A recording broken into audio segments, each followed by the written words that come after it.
मजदूरी करेंगे। अब वो लोग आ गए बंडी उंडी कपड़ा पहन के। 15% वाले जो लोग हैं वो करेंगे मजदूरी, समा गया उनका। तो ओबीसी को तो कम से कम हिंदू समझिए।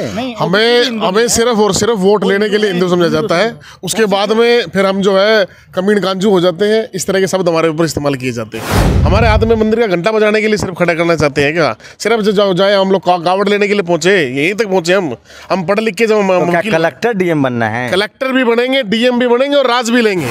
आप लोग शूद्र हैं, अछूत हैं, सेवा करना। देश के अंदर बाबा साहेब भीमराव का, अम्बेडकर का संविधान चलेगा, बस कोई वर्ण व्यवस्था नहीं चलेगी। यहाँ हम भारत के लोग, we the people of India चलेगा, ना कि तुम्हारी वर्ण व्यवस्था चलेगी। दलित समाज को तो मंदिर में भी नहीं घुसने देते। हमारे को, जो मैं रहता हूँ परकर रेजिडेंसी में, हमारा मंदिर में भी जाने के लिए रास्ता बंद कर रखा है। दिल्ली में हकदारी सम्मेलन हुआ है जिसमें ओबीसी के लोग शामिल हैं। मेरे साथ खास मेहमान हैं जो ओबीसी कम्युनिटी से हैं और सोना बनाते हैं, सोने की चेन बनाते हैं। इस देश में जो सबसे खास महीन कलाकारी है, वैसे तो इस देश का तमाम जो मेहनत का काम है, सड़क से लेकर संसद तक बनाना, दूध निकालना, खेत जोतना, हल चलाना, देश की रक्षा करना। अब तो पढ़ाई लिखाई की वजह से वैज्ञानिक इंजीनियर भी बन गए जो लोग मेरिट के नाम पर इनको रोकते थे। लेकिन वो बहुजन समाज आज भी अपने हक अधिकार से वंचित है। ऐसे ही एक शख्सियत है। क्या नाम है सर? राजीव वर्मा नाम है मेरा। हाँ, और मैं ओबीसी हैं? यस हाँ, ओबीसी हूँ। तो क्या खाटू श्याम वाला क्या सुने आप, क्या कहानी बता रहे थे? हमारे यहाँ सोनीपत में एक खाटू श्याम मंदिर बनाया गया, जिस मंदिर के बाहर जो है, जो रेडियाँ लगाती, रेडी परेडी जो लगाती थी, महिलाएं थी, कुछ दलित और पिछड़े जो साथी थे, उनसे 5100 रुपये पर महीना की डिमांड की गई। और उन्हें किसने किया ये डिमांड? जो राकेश मित्तल वहाँ का जो प्रधान था, जो वास्तव में तो वो मंदिर जो आरएसएस के लोगों के द्वारा ही पूरा का पूरा कैप्चर किया हुआ मंदिर है।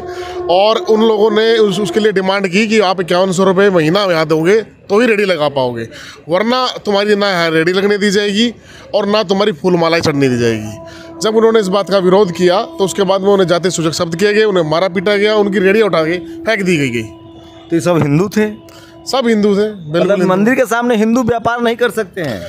उनको सीधा सा फंडा है इनका कि हिंदू समझते तो ये एससी बीसी जो एससी को हिंदू समझते नहीं ना, सिर्फ वोट लेने के लिए हिंदू समझते हमारे को।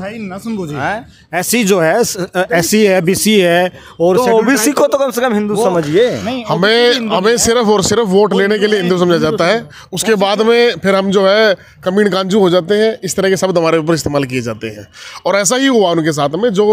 जो वहाँ पे जो महिला थी, जो पुरुष थे, जो रेडी लगा रहे थे, वो सारे एससी बीसी समाज से ही थे। और उसके बाद में जब हमने जो है लगातार हमने प्रयास किया, संघर्ष किया, उसके एफआईआर दर्ज कराई। और राकेश मित्तल आज भी वो जेल के अंदर है। हमने संघर्ष करके उसे जेल में। अच्छा, कास्ट एट्रोसिटी में? यहाँ SC ST एक्ट लगवाया गया। भगवान नहीं माफ करेंगे आप लोग। नहीं, हारे का सहारा जो बात करते हैं, हारे का सहारा जो है, और हारे के सहारे के घर के मंदिर के बाहर इस तरह की जाति होगी तो कौन लोग खड़े होंगे उनके साथ में? जो आज हकदारी की बात कर रहे हैं, वही हकदारी वाले लोग वहाँ खड़े हैं और वही वहाँ भी संघर्ष कर रहे हैं। धारा 134 के तहत हमने हजारों बच्चे फ्री में भी पढ़वाए स्कूलों में, तो हक की बात तो हम करेंगे ना। तो आप लोग को मंदिर चाहिए, स्कूल कॉलेज चाहिए? हमको तो स्कूल नहीं चाहिए, मंदिर चाहिए, मस्जिद चाहिए, गुरुद्वारे चाहिए, लेकिन वो किसी व्यक्ति के अंडर ना हो। उन पे सब वे मंदिरों पे भी, मस्जिदों में भी, गुरुद्वारों में भी, वहाँ पे भी हमारे लोगों की का हक चाहिए। उन पे उन्हें भी बैठने का अधिकार होना चाहिए। वो तो मिल गया है। अब तो आरएसएस कह रही है सब समरस है, सब बराबर है। तो शिक्षा कहाँ बराबर? दलितों को तो मंदिर में, हमारे को मंदिर, आज भी मंदिर में प्रवेश नहीं है, उनकी मालाएं तक चढ़ाई नहीं। मैं कह रहा हूँ स्कूल कॉलेज चाहिए या मंदिर बनवा दिया जाए? हमें स्कूल कॉलेज चाहिए, मंदिर चाहिए। ये देश हमारा, हमें इस देश के अंदर हर चीज पे अपना अधिकार चाहिए। तो है ना, प्रधानमंत्री ओबीसी प्रधानमंत्री है।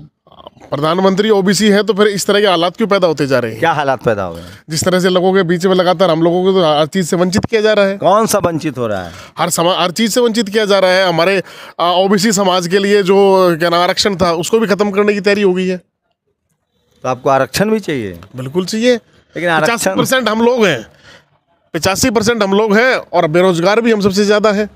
हमारे हाथ में मंदिर का घंटा बजाने के लिए सिर्फ खड़ा करना चाहते हैं क्या? सिर्फ जो जाए हम लोग कावड़ लेने के लिए पहुंचे, यहीं तक पहुंचे हम पढ़ लिख के। तो कलेक्टर डीएम बनना है? कलेक्टर भी बनेंगे, डीएम भी बनेंगे और राज भी लेंगे। चेहरा देखा है अपना? बिल्कुल नूरानी चेहरा है, दिखने में भी शानदार लगता है। ये कॉन्फिडेंस आ गया बहुजनों में? बिल्कुल, मेहनत करे, खून पसीने से सींचा हुआ शरीर है ये। तो आप लोग सीएम पीएम बनना चाहते हैं? ऑफ कोर्स बनेंगे, और आने वाला समय हमारा है। बाबा साहेब भीमराव अम्बेडकर ने भी कहा था कि 21वीं सदी हमारी है। तो एसपीडीएम बनना चाहते हैं? बिल्कुल बनेंगे। तो हल कौन जोतेगा, मजदूरी कौन करेगा? अरे अभी तक हम लोगों ने जोता था, अब वो जो 15% लोग हैं वो आ जाए, 15% वो करें। थोड़ा सा हारेगा सारे के लिए। पाप लगेगा आप लोगों को, ये जो वर्ण व्यवस्था आप तोड़ेंगे। यहाँ धर्म में लिखा है शूद्र क्षत्रिय ब्राह्मण वैश्य, आप लोग शूद्र हैं, अछूत हैं, सेवा करना देश के अंदर बाबा साहेब भीमराव का अम्बेडकर का संविधान चलेगा, बस कोई वर्ण व्यवस्था नहीं चलेगी। यहाँ हम भारत के लोग, we the people of India चलेगा, ना कि तुम्हारी वर्ण व्यवस्था चलेगी। संविधान से चलेगा देश? बिल्कुल संविधान से ही तो मोदी जी आए हैं चुनकर। तो संविधान से ही मोदी जी को नीचे भी उतारेंगे। अभी जो ये कहना चाहते हैं कि ये, जैसे मैं हरियाणा की बात करना चाहूँ आपसे, मैं हरियाणा में खासकर ये बोलते हैं कि जाट नॉन जाट का उन्होंने फैक्टर जो बना दिया गया है कि हम लोग तो पिछड़ा और दलित के हितैषी हैं। असल में बीजेपी जो है वो ब्राह्मण और बनियों की पार्टी है। तो आप लोगों ने जाटों से पंगे पाल लिए, इनकी सरकार बना दिया, भोगिए। अरे हमने जाटों तो ओबीसी ने वोट नहीं दिया जाटों को? नहीं, आप इस बात को भी समझिए कि हरियाणा के अंदर SC BC जो है, हम लोग 68% है।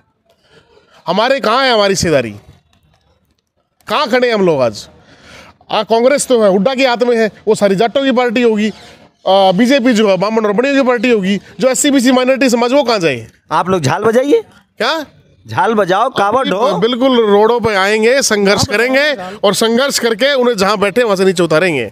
अब उनको रोड पे लाने का समय आ गया है, और उतार के ही छोड़ेंगे, दूसरी कोई बात नहीं। हाँ भाई। हाँ जी, ये ऐसा है हरियाणा में ना, दलित समाज को तो मंदिर में भी नहीं घुसने देते। हमारे को जहाँ मैं रहता हूँ परकर रेजिडेंसी में, हमारा मंदिर में भी जाने के लिए रास्ता बंद कर रखा है।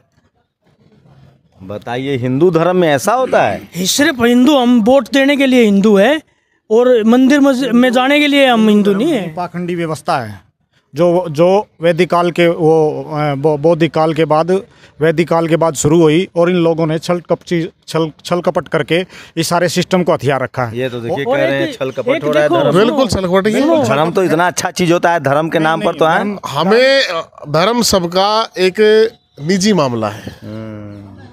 हमें बीजेपी तो कह रही है कि हिंदू एकजुट हो जाओ, हिंदू के नाम पर वोट दो। सिर्फ वोट लेने के लिए हिंदू क्या? धर्म के नाम पर सिर्फ वोट लेने के लिए? नहीं तो देश खतरे में आ जाएगा, हिंदू खतरे में आ जाएगा। हमें इस देश के अंदर संविधान की व्यवस्था ही बनानी है, उसी से हमारा देश चलेगा। किसी हमारा देश एक धर्मनिरपेक्ष देश है। हमारे को उससे वंचित कर दे, अधिकारों से वंचित कर दे। मंदिरों में आप नहीं जाने दोगे, ऐसे धर्म का हमारे एजुकेशन इंस्टीट्यूट आप बंद कर दोगे, एम्प्लॉयमेंट के सारे रास्ते आप बंद कर दोगे, पब्लिक सेक्टर आप बंद कर दोगे, अदानी अंबानी को सब कुछ बेच दोगे, फिर कहते हैं कि हम हिंदू हैं। तो मजदूरी कौन करेगा? मजदूरी करेंगे अब वो लोग आ गए बंडी उंडी कपड़ा 15% वाले जो लोग हैं वो करेंगे मजदूरी। समा आ गया उनका। बहुत बाप दादा भी मजदूर था, अभी साफ तौर पे क्या देना चाहते हैं, अपनी जो ना अपनी हदों से अब जो है वहीं रह जाए। अब समय आ गया है उन्हें जो ना अब ऊपर से उठा के नीचे की तरफ गिरने का समय आ गया है। तैयार हो जाए, संसद में और पार्लियामेंट में और विधानसभाओं पे रास्ता हमारा है। सोचिए, इस देश में 90% लोगों के पास 3% संसाधन है, और 3% लोगों के पास 97% संसाधन है। कुछ तो गड़बड़ी है, पूरी गड़बड़ी है, समझिए कुछ तो नहीं। लेकिन धीरे धीरे जिनके साथ गड़बड़ी हुई है वो पढ़ लिख रहा है और अपने हक अधिकार के लिए संवैधानिक तरीके से अपनी बात रख रहा है। कभी उसको धर्म के नाम पर ठगा गया है, कभी जाति के नाम पर ठगा गया है, लेकिन अब वो चाहता है कि उसे उसका जो बराबरी का अधिकार है वो मिल जाए। आप लोग अपनी प्रतिक्रिया जरूर दीजिए। शंभू कुमार सिंह, नेशनल दस्तक, दिल्ली। नेशनल दस्तक की आपसे गुजारिश है कि अगर इसको बचाना चाहते हैं तो नेशनल दस्तक को सब्सक्राइब करने के लिए रेड कलर के सब्सक्राइब बटन को दबाएं, फिर बेल आइकन की घंटी दबाएं। नेशनल दस्तक को बचाने के लिए बहुत जरूरी है कि हर खबर को शेयर करें, लाइक करें, कमेंट जरूर करें।